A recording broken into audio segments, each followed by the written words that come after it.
Number 6، اللہ رب العزت کی ناراض کردہ چیزوں کی پیروی کرنا۔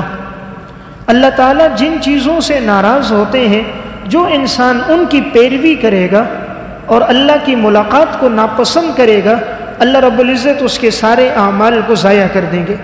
قرآن کریم میں اللہ رب العزت اس بات کا تذکرہ فرماتے ہیں، ذَلِكَ بِأَنَّهُمُ اتَّبَعُوا مَا أَسْخَطَ اللَّهَ وَكَرِهُوا رِضْوَانَهُ فَأَحْبَطَ أَعْمَالَهُم، پس ان لوگوں نے پیروی کی ان چیزوں کی کہ جو اللہ کو ناراض کرنے والی تھی، اور انہوں نے اللہ کی رضامندی کو ناپسند سمجھا، اللہ نے ان کے اعمال کو ضائع کر دیا۔ تو گویا ایک گناہ کیا ہے؟ اللہ تعالیٰ جن چیزوں سے ناراض ہوتا ہے اس کے پیچھے چلنا۔ جو آدمی اللہ کے ناراض کردہ چیزوں کے پیچھے چلے گا اس کے اعمال ضائع ہو جائیں گے۔ اس لیے ہمیں دیکھنا چاہیے اللہ تعالیٰ کن چیزوں سے ناراض ہوتا ہے، ہمیں اس سے بچنا چاہیے۔ اللہ رب العزت نماز کے چھوڑنے سے ناراض ہوتے ہیں، اس گناہ سے انسان بچے۔ اللہ رب العزت زنا سے، شراب پینے سے ناراض ہوتے، اس سے انسان بچے۔ یعنی ہر وہ حکم جس سے رب العالمین نے منع کیا ہے، اگر انسان معاذ اللہ وہ کرتا ہے تو وہ اپنے رب کو ناراض کر رہا ہے۔ دیکھیں، انسان ایک فیکٹری میں مالک کو ناراض کر کے فیکٹری میں نہیں رہ سکتا۔ اگر فیکٹری کا مالک اور منیجر اس سے ناراض ہو جائے، چند دنوں کے بعد اسے فیکٹری سے نکال دیتے ہیں۔ رب العالمین اگر کسی سے ناراض ہو جائے تو پھر اسے دنیا میں سکون اور اطمینان نہیں ملتا۔ پیسہ دولت تو اس کے پاس ہوتا ہے، لیکن اولاد فرما بردار نہیں ہوتی، دلی سکون نہیں ہوتا، رات کی نیند اور اطمینان کی نیند نہیں ہوتی، اس کے مال میں برکت نہیں ہوتی، لوگوں میں اس کے لیے عقیدت اور محبت کے جذبات نہیں ہوتے۔ اس لیے اللہ کو ناراض کر کے کوئی انسان سکون نہیں پا سکتا۔ اس لیے جن چیزوں سے اللہ رب العزت نے منع کیا ہے، انسان ہمیشہ ان کاموں سے بچے۔ نمبر 7، اہل کتاب میں سے گمراہ لوگوں کی پیروی کرنا۔ اہل کتاب یعنی یہود و نصارہ، اب اگر کوئی آدمی ان کی پیروی کرے گا اور ان کے پیچھے چلے گا، اس سے اللہ رب العزت ناراض ہوں گے اور اس کے سارے نیک اعمال ضائع ہو جائیں گے۔ قرآن کریم میں سورہ توبہ میں اللہ رب العزت ارشاد فرماتے ہیں، کالذین من قبلکم کانوا اشد منکم قوۃ واکثر اموالا واولادا۔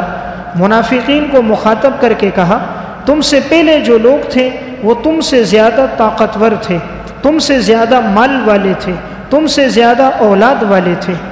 آج ہمارے پاس قوت پہلی قوموں سے کم ہے۔ قوم عاد اور سمود کے پاس طاقت ہم سے زیادہ تھی، وہ پہاڑوں کو تراش کے گھر بناتے تھے، لیکن جب اللہ کا عذاب آیا وہ پہاڑ کے گھر بھی انہیں نہ بچا سکے۔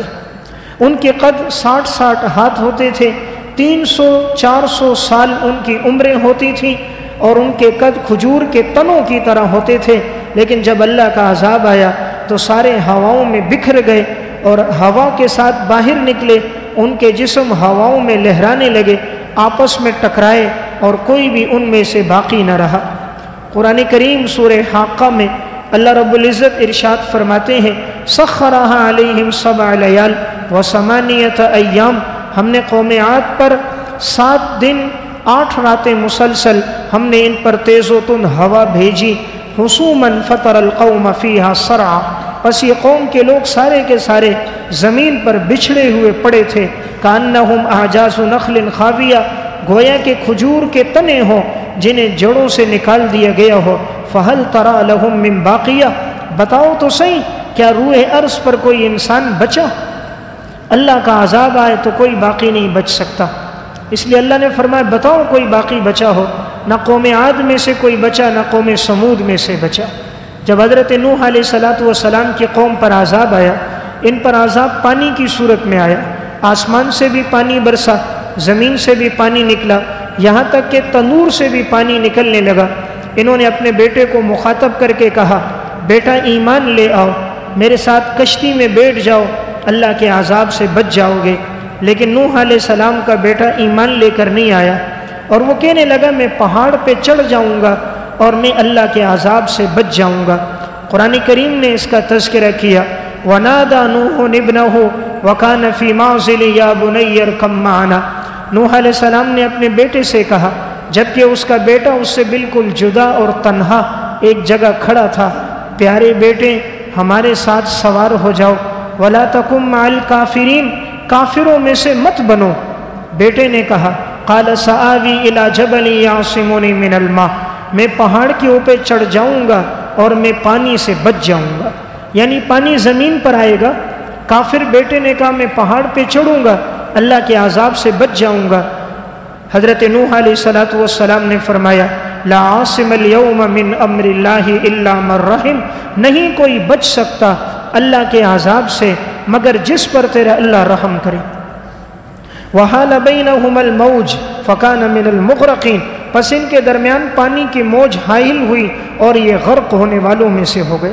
نوح علیہ السلام کے سامنے ان کا بیٹا پانی میں غرق ہو گیا، تو اللہ کے عذاب سے کوئی چیز نہیں بچا سکتی۔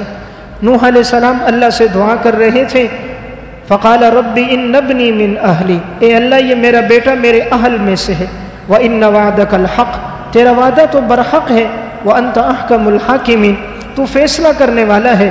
مقصد تھا یہ میری اولاد میں سے ہے، اے اللہ تو اسے معاف کر دے، اس کے لیے کوئی نرمی ہو جائے۔ اللہ رب العزت نے فرمایا قال یا نوح انہ لیس من اہلک، اے نوح یہ تیرا بیٹا تیرے اہل میں سے نہیں ہے، یہ تیرے اہل میں سے ہوتا تو تیرے اوپر ایمان لے کر آتا، جب یہ ایمان لے کر نہیں آیا تو یہ تیرے خاندان میں سے نہیں ہے، یہ نااہل ہے۔ انہ عمل غیر صالح، اس کا عمل ٹھیک نہیں ہے۔ اللہ تعالیٰ فرماتا ہے عمل ٹھیک نہیں ہے، معلوم ہوا نسب نجات نہیں دے سکتا اگر عمل ٹھیک نہ ہو۔ نبی کا بیٹا ہے جہنم میں جا رہا ہے کیونکہ عمل ٹھیک نہیں ہے۔ نبی کا باپ ابراہیم علیہ السلام جہنم میں جا رہا ہے، عمل ٹھیک نہیں ہے۔ آپ صلی اللہ علیہ وسلم کا چچا ہے ابو طالب، جہنم میں جا رہا ہے، عمل ٹھیک نہیں ہے۔ لوط علیہ السلام نوح علیہ السلام کی بیوی ہے، جہنم میں جا رہی ہے، عمل ٹھیک نہیں ہے۔ اور اگر عمل ٹھیک ہو، فرعون کی بیوی ہے حضرت آسیہ، اور قرآن کریم میں اللہ رب العزت نے اس کا تذکرہ کیا، جب فرعون بدبخت اس کے ہاتھوں میں کیلیں ٹھوکنے لگا، اتنی اسے اس نے اذیتیں دی۔ حضرت آسیہ اور ایمان لانے والوں کے ہاتھوں میں جسموں میں یہ کیلیں ٹھوک دیتا تھا، اور جس وقت یہ اسے سزا دے رہا تھا تو اس نے کہا تھا اس کا چہرہ میرے محل کی طرف کرو تاکہ اسے یاد آئے کہ اس نے میرے اوپر ایمان نہیں لایا، تو یہ محل بھی اس کے ہاتھوں سے چلا گیا اور یہ ناز و نعمتیں بھی اس کے ہاتھ سے چلی گئی۔ فرعون جب بیوی کو سزا دے رہا تھا تو اس کی بیوی حضرت آسیہ نے اللہ سے دعا کی، اللہ رب العزت نے قرآن کریم میں اس کا تذکرہ فرمایا۔ وَضَرَبَ اللَّهُ مَثَلًا لِّلَّذِينَ آمَنُوا امْرَأَتَ فِرْعَوْنَ، اللہ تمہیں مثال بیان کرتا ہے فرعون کی بیوی حضرت آسیہ کی۔ اِذْ قَالَتْ رَبِّ ابْنِ لِي عِندَكَ بَيْتًا فِي الْجَنَّةِ، ان کی بیوی نے کہا اے اللہ تو میرے لیے بنا دے جنت میں محل، جنت میں میرے لیے محل بنا، مجھے فرعون کے محل کی ضرورت نہیں۔ وَنَجِّنِي مِن فِرْعَوْنَ وَعَمَلِهِ وَنَجِّنِي مِنَ الْقَوْمِ الظَّالِمِينَ، اے اللہ مجھے فرعون اور فرعون کے کارندوں سے نجات دے اور مجھے ظالم قوم سے نجات دے۔ اللہ رب العزت نے پردے ہٹا دیے اور حضرت آسیہ کو پھر جنت کا محل نظر آنے لگ گیا۔ تو میں عرض کر رہا تھا نجات اعمال پر ہے، نسب پر نہیں ہے۔ اگر کوئی اس خوش فہمی میں مبتلا ہو کہ میں فلاں عالم کا بیٹا ہوں، فلاں مفتی کا بیٹا ہوں، فلاں خان کا بیٹا ہوں، فلاں مالدار جائیداد والے کا بیٹا ہوں، بھائی نبی کا بیٹا ہے، اگر ایمان نہیں تو بیٹا ہونا فائدہ نہیں ہے، تو ہمارے اور آپ کی اولاد کو کب فائدہ پہنچے گا؟ معلوم ہوا اصل چیز ایمان ہے۔ تو میں عرض کر رہا تھا اللہ تعالیٰ نے منافقین سے کہا تم سے پہلے جو لوگ گزرے طاقت میں تم سے زیادہ، وہ اکثر اموالا و اولادا، مال اور دولت میں بھی تم سے زیادہ، اولاد میں بھی تم سے زیادہ، فاستمتعوا بخلاقہم، انہوں نے فائدہ حاصل کیا اپنے حصے کے ساتھ دنیا میں، فاستمتعتم بخلاقکم، تم بھی فائدہ حاصل کرو، کما استمتع الذین من قبلکم، جیسے ان لوگوں نے فائدہ حاصل کیا اپنی دنیا کی زندگی سے، وخذتم کالذی خاضوا، تم بھی مشغول ہو گئے دنیا میں جیسے وہ مشغول ہو گئے، اولئک حبطت اعمالہم فی الدنیا والآخرہ، ان کے دنیا میں اعمال ضائع ہو گئے، آخرت میں بھی، واولئک هم الخاسرون، اس لیے کہ یہ لوگ خسارہ پانے والے تھے۔ تو گویا ساتواں گناہ کون سا کہ اہل کتاب یہود و نصارہ کی اتباع کرنا، ان کی پیروی جو کرے گا اس کے اعمال ضائع ہو جائیں گے۔ اس لیے ہمیں یہود و نصارہ کے طریقوں پر نہیں چلنا ہے، ہمیں آپ صلی اللہ علیہ وسلم کے طریقوں پہ چلنا ہے۔ آج مسلمان اپنے لیے فخر سمجھتا ہے، یہود و نصارہ کے طریقوں پہ چلتا ہے۔ یہود و نصارہ کا جو لباس ہے آج مسلمانوں میں وہ رائج ہو گیا۔ یہود و نصارہ نے ٹائی استعمال کی جس میں نصارہ صلیب کی طرف اشارہ کرتے ہیں کہ معاذ اللہ عیسیٰ علیہ السلام کو یوں پھانسی دی گئی، آج کا مسلمان بھی وہ استعمال کر رہا ہے۔ وہ جس طرح اپنے بالوں کی کٹنگ کرتے ہیں، مسلمان بھی دوسرے دن اسی طرح اسی اسٹائل میں بالوں کی کٹنگ کرتا ہے۔ وہ معاذ اللہ نبی کی سنت داڑھی کا مذاق کرتے ہیں، کسی نے دائیں گال پہ داڑھی، کسی نے بائیں پہ چھوٹی سی رکھی، کسی نے اپنی تھوڑی پہ رکھی، باقی ساری کٹوا دی۔ مسلمان کہتا ہے نیا فیشن آ گیا۔ کسی کے پاس پینٹ کا کپڑا کم ہوا، اس نے گھٹنوں سے کپڑا کاٹ دیا، اگلے دن مسلمانوں نے پینٹ کے کپڑے کاٹ دیے، نیا فیشن ہے۔ کسی نے کپڑا تنگ لگایا، جسم کی ساخت نظر آ رہی ہے، اگلے دن وہ مسلمانوں میں فیشن بن گیا۔ وہاں کی عورتوں نے اپنی شلواروں کو ٹخنوں سے اوپر کیا، مسلمان عورتوں نے کہا نیا فیشن آ گیا۔ آج ہر دن جو کام یہود و نصارہ کرتے ہیں مسلمان وہی کر رہا ہے۔ مسلمان کے گھر میں انٹرنیٹ کیبل لگا ہوا ہے، ماں بہن بیٹی معاذ اللہ فلم اور ڈرامے دیکھتی ہے، پھر جو لباس نظر آتا ہے کسی اداکارہ اور گلوکارہ کا تو اپنے شوہر سے، بھائی اور والد سے کہتی ہے وہ لباس لاؤ جو فلاں اداکارہ نے پہنا تھا۔ ہمارے لیے یہ آئیڈیل نہیں، ہمارے لیے آئیڈیل رسول اللہ صلی اللہ علیہ وسلم کی گھر والیاں ہیں، ہمارے لیے آئیڈیل امام الانبیاء کی بیٹیاں ہیں، صحابیات کی زندگیاں ہیں، ان لوگوں کی زندگیاں جو یہ کہا کرتے تھے کہ جنازہ بھی رات کو اٹھے تاکہ ہمارے کفن پر بھی غیر محرم کی نگاہ نہ پڑے۔ اسی زندگی انہوں نے پاک دامنی کی گزاری تھی۔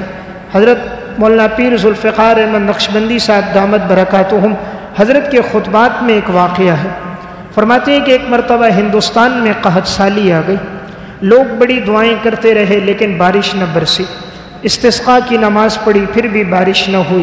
اتنے میں قافلہ وہاں سے گزر رہا تھا عرب کا، اس قافلے کے اندر مرد بھی تھے، عورتیں بھی تھیں۔ وہیں قافلے میں ایک عورت اونٹنی پہ سوار تھی، دائیں بائیں ہر طرف سے کپڑا لٹکا ہوا تھا، پردے میں تھیں۔ نوجوان نے پوچھا یہ لوگ کیوں جمع ہیں؟ کہا بارش نہیں ہو رہی اس لیے تمام لوگ جمع ہیں۔ تو وہ شخص گیا اپنی والدہ کے پاس اور اپنی والدہ کے دامن کو اس نے ہاتھ میں پکڑا، آسمان کی طرف ایک نگاہ ڈالی اور اللہ سے دعا کی کہ اللہ جب سے میں نے ہوش سنبھالا ہے آج تک میری والدہ نے کسی غیر محرم کو نہیں دیکھا، غیر محرم نے میری والدہ کو نہیں دیکھا، اتنی پاک دامنی کے ساتھ میری ماں نے زندگی گزاری ہے۔ اے اللہ اگر یہ عمل تیرے دربار میں قبول ہے تو بارش برسا۔ ابھی دامن چھوڑا نہیں تھا، بارش برسنا شروع ہو گئی۔ جب زندگی نیکی میں گزرتی ہیں تو اللہ بڑا قدردان ہے، نیک اعمال کا بدلہ دنیا میں دیتا ہے۔ یہ واقعہ خواتین اسلام کے کارنامے اس کتاب میں بھی موجود ہے۔ تو میں عرض کر رہا تھا جب زندگی میں نیکی ہوتی ہے تو اللہ رب العزت اس کا بہترین بدلہ انسان کو عطا فرماتا ہے۔ تو بہرحال ہمیں اصل میں قرآن و سنت کی پیروی کرنی چاہیے، یہود و نصارہ کے طریقوں سے بچنا چاہیے۔ نمبر 8، رسول اللہ صلی اللہ علیہ وسلم کی موجودگی میں آواز بلند کرنا۔ آپ صلی اللہ علیہ وسلم موجود ہوں اور کوئی حضور کی موجودگی میں اپنی آواز کو بلند کرے گا تو اس کے تمام نیک اعمال ضائع ہو جائیں گے۔ قرآن کریم میں سورہ حجرات میں اللہ رب العزت ارشاد فرماتے ہیں یا ایھا الذین آمنوا، اے ایمان والو، لا ترفعوا اصواتکم فوق صوت النبی، تم اپنی آوازوں کو بلند نہ کرنا نبی اکرم صلی اللہ علیہ وسلم کی آواز کے آگے، ولا تجہروا لہ بالقول کجہر بعضکم لبعض ان تحبط اعمالکم، اور تم بلند آواز سے اس طرح بات نہ کرنا جیسے تم ایک دوسرے سے بات کرتے ہو ورنہ تمہارے اعمال ضائع ہو جائیں گے، وانتم لا تشعرون، تمہیں پتہ بھی نہیں ہوگا۔ تو گویا قرآن نے ادب سکھایا کہ جب انسان آپ صلی اللہ علیہ وسلم کی مجلس میں ہو تو اپنی آواز کو پست رکھیں، حضور کے سامنے اپنی آواز کو بلند نہ کریں۔ صحیح بخاری کی روایت ہے، ایک صحابی تھے ثابت بن قیس رضی اللہ تعالیٰ عنہ، ان کی آواز فطرتی طور پہ بہت بلند تھی۔ بعض لوگوں کی آواز فطرتی اور طبعی طور پر بلند ہوتی ہے۔ جب قرآن کی آیت نازل ہوئی تو اس دن کے بعد یہ آپ صلی اللہ علیہ وسلم کی مجلس میں نہیں آتے تھے۔ رسول اللہ صلی اللہ علیہ وسلم نے ایک دفعہ پوچھا کہ ثابت بن قیس نظر نہیں آ رہے، وہ کہاں ہیں؟ تو ایک صحابی نے کہا میں معلومات لیتا ہوں۔ وہ ان کے گھر پہنچے، کہا رسول اللہ صلی اللہ علیہ وسلم تمہارے بارے میں پوچھ رہے تھے۔ فرمایا کہ میں اس لیے نہیں جاتا کہ قرآن کی آیت نازل ہوئی ہے حضور کے سامنے اپنی آواز بلند نہ کرنا ورنہ تمہارے اعمال ضائع ہو جائیں گے، تو میری آواز تو طبی طور پر بلند ہے، میں پست کرنا بھی چاہتا ہوں تو نہیں ہوتی، تو کہیں میرے اعمال ضائع ہوں گے، میں جہنمی بن جاؤں گا، اس وجہ سے نہیں جاتا کہیں بے ادبی نہ ہو جائے۔ وہ شخص آیا اور رسول اللہ صلی اللہ علیہ وسلم کو بتایا کہ وہ اس لیے نہیں آ رہے کہیں میرے اعمال ضائع ہوں، میں جہنمی نہ بچ جاؤں۔ آپ صلی اللہ علیہ وسلم نے اس شخص کو مخاطب کر کے کہا کہ جاؤ ثابت بن قیس سے کہو انک لست من اہل النار، یقیناً تو جہنمیوں میں سے نہیں ہے، ولیکن من اہل الجنہ، تو اہل جنت میں سے، کیونکہ تیرے دل میں بے ادبی نہیں ہے، تیرا ارادہ بے ادبی کا نہیں ہوتا، تیرا قصد بے ادبی کا نہیں ہوتا، طبی طور پر تیری آواز ویسے بلند ہے۔ کہا جا کر اس کو بتاؤ کہ تو جہنمی نہیں، تو اہل جنت میں سے، تو لسان نبوت سے اس کے لیے جنت کی بشارت ہو گئی۔ تو گویا ایک گناہ ہے حضور کے سامنے آواز بلند کرنا۔ تو زندگی میں جس طرح یہ حکم تھا کہ انسان آپ صلی اللہ علیہ وسلم کی مجلس میں آواز پست کرے، اسی طرح دنیا سے جانے کے بعد آج بھی اگر کوئی حضور کے روزے اطہر پر جائے تو درود و سلام پڑھے، آپ صلی اللہ علیہ وسلم کے روزے پر سلام کہے، تب بھی پست آواز میں کہے، سر جھکا کر عاجزی کے ساتھ، محبت اور عقیدت کے ساتھ آپ کے روزے اطہر پر جا کے سلام کرنا چاہیے۔ اسی طرح اس آیت سے ہمیں یہ بھی معلوم ہوا کہ انسان اگر بڑوں کی مجلس میں ہو، نیک لوگوں کی، صلحاء کی، دینداروں کی مجلس میں ہو، تب بھی اپنی آواز کو پست رکھیں، اپنی آواز پر، علماء کی آواز پر اپنی آواز کو بلند نہ کرے، یہ بے ادبی میں شمار ہوتا ہے۔ نمبر 9، رسول اللہ صلی اللہ علیہ وسلم کی مخالفت کرنا۔ رسول اللہ صلی اللہ علیہ وسلم کی مخالفت کرنا یہ وہ گناہ ہے کہ قرآن کریم میں اللہ رب العزت نے فرمایا کہ اس گناہ کی وجہ سے انسان کے سارے اعمال ضائع ہو جاتے ہیں۔ وَمَن يُشَاقِقِ الرَّسُولَ مِن بَعْدِ مَا تَبَيَّنَ لَهُ الْهُدَى، جو رسول کی مخالفت کرے گا ہدایت کے واضح ہو جانے کے بعد، وَيَتَّبِعْ غَيْرَ سَبِيلِ الْمُؤْمِنِينَ، ایمان والوں کے راستے کے علاوہ دوسرے لوگوں کے راستے کی پیروی کرے گا، نُوَلِّهِ مَا تَوَلَّى، ہم اس کو چلائیں گے جہاں وہ چاہے گا، وَنُصْلِهِ جَهَنَّمَ، اور اس کا ٹھکانہ تو جہنم ہے، ہم اس کو جہنم میں داخل کریں گے، وَسَاءَتْ مَصِيرًا، اور یہ بہت برا ٹھکانہ ہے۔ تو قرآن کریم کی اس آیت میں گویا اللہ رب العزت نے فرمایا کہ جو شخص رسول اللہ صلی اللہ علیہ وسلم کی مخالفت کرے گا تو اللہ رب العزت ایسے آدمی کو جہنم میں داخل کرے گا، اور یہ وہ گناہ ہے جس کی وجہ سے انسان کے اعمال ضائع ہو جاتے ہیں۔ اس لیے سورہ محمد میں فرمایا ان الذین کفروا وصدوا عن سبیل اللہ وشاقوا الرسول من بعد ما تبین لهم الہدی، یقیناً جو کفر کرتا ہے، اللہ کے راستے سے روکتا ہے، رسول کی مخالفت کرتا ہے، ہدایت کے واضح ہو جانے کے بعد، لن یضر اللہ شیئا، یہ اللہ کا کچھ بھی نقصان نہیں کر سکتا، بلکہ وَسَيُحْبِطُ أَعْمَالَهُمْ، ان کے اعمال کو اللہ ضائع کر دے گا۔ معلوم ہوا رسول اللہ صلی اللہ علیہ وسلم کی مخالفت کرنا، آپ کے احکامات پہ نہ چلنا، یہ وہ گناہ ہے جس سے انسان کے اعمال ضائع ہو جاتے ہیں۔ نمبر 10، اللہ رب العزت کے احکامات کا اور آخرت کا انکار کرنا۔